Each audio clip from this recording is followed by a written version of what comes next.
उत्तराखंड में विधानसभा चुनाव का मतदान खत्म होने के बाद अब कांग्रेस के भीतर सियासी महाभारत का आगाज नए सिरे से हो गया है। हरीश रावत और उनके विरोधी गुट आमने सामने हैं और अलग अलग तरीके से एक ही मुद्दे पर अलग अलग बयान दे रहे हैं। हरीश रावत ने आलाकमान को यह संदेश देने की कोशिश की है कि मुख्यमंत्री के सबसे मजबूत दावेदार वही हैं और दावा उनका ही उस पद के लिए ज़्यादा है। हरदा ने साफ किया है कि या तो मुख्यमंत्री बनेंगे या फिर घर बैठेंगे। हरदा के इस बयान के कई मायने निकाले जा रहे हैं। खास तौर पर इसे दबाव की राजनीति के तौर पर देखा जा रहा है, क्योंकि हरीश रावत चुनाव से पहले भी सीएम का फेस घोषित करने की वकालत करते रहे थे, लेकिन अभी नतीजे भी नहीं आए हैं। और उससे पहले ही उन्होंने मुख्यमंत्री पद को लेकर जो बयान दिया है, उसके बाद कांग्रेस के भीतर की राजनीति गर्मा गई है और हरीश रावत के समर्थक नेता खुलकर उनके सपोर्ट में आए हैं और हरीश रावत को मुख्यमंत्री बनाए जाने की अपने अपने तरीके से वकालत कर रहे हैं।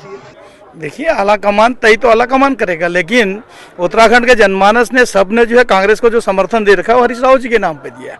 तो निश्चित तौर पर सीएम चेहरा हरीश रावत जी हैं। उनसे सीनियर लीडर कौन है भाई? प्रदेश को चलाने के लिए आदमी की सूझबूझ और जो एक दूरदृष्टि जो है वो हरीश रावत जी के अलावा किसी पे नहीं है। और निश्चित तौर पर हरीश रावत जी सीएम का चेहरा है।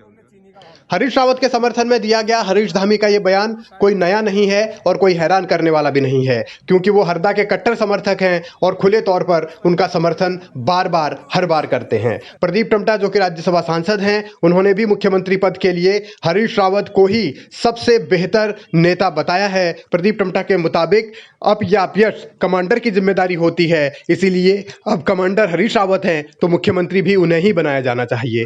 कांग्रेस के भीतर ये हालात तब हैं जबकि अभी नतीजे नहीं आए हैं और उससे पहले लगातार पार्टी के भीतर मुख्यमंत्री पद को लेकर अपने अपने तरीके से दावे किए जाने लगे हैं। हरीश रावत का गुट जिस तरीके से दबाव बना रहा है, उससे ये साफ है कि पार्टी के भीतर आने वाले दिनों में तूफान और उठेगा। लेकिन सियासी तौर पर हरदा मजे हुए खिलाड़ी हैं और उनके हर बयान के कोई न कोई मायने होते हैं, इसीलिए मुख्यमंत्री बनूंगा या घर बैठूंगा वाले बयान के भी कई मतलब निकाले जा रहे हैं। राजनीति के जानकार इसको अलग अलग तरीके से समझ रहे हैं, लेकिन बीजेपी का कुछ अलग तर्क है। बस नहीं, उत्तराखंड की जनता उनको घर ही बैठाने वाली है, इसलिए उन्होंने पहले कह दिया। सर, जिस तरह से तो कुछ ना कुछ बोलते रहते हैं, मुझे लगता है कि लाल कुआं के लोग घर ही में बैठा देंगे उनको। आप चिंता मत करो, 10 तारीख को रिजल्ट आने वाले हैं।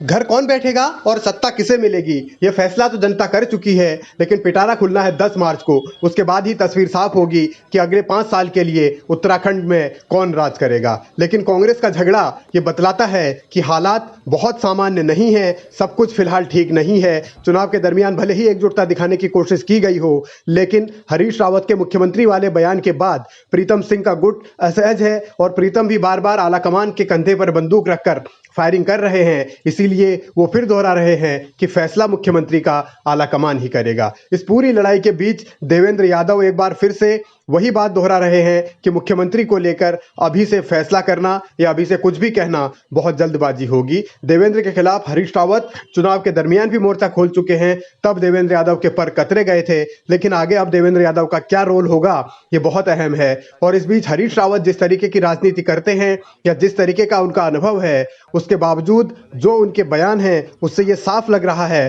कि पार्टी के भीतर फिलहाल तकरार तीखी है और आने वाले दिनों में ज्यादा बढ़ेगी। लेकिन सबसे महत्वपूर्ण सवाल ये कि जब नतीजे ही नहीं आए हैं तो फिर मुख्यमंत्री पद को लेकर ये शोर कैसा? आखिर क्या कांग्रेस ओवर कॉन्फिडेंट है या फिर कांग्रेस बहुत जल्दबाजी में बयानबाजी करने लगी है?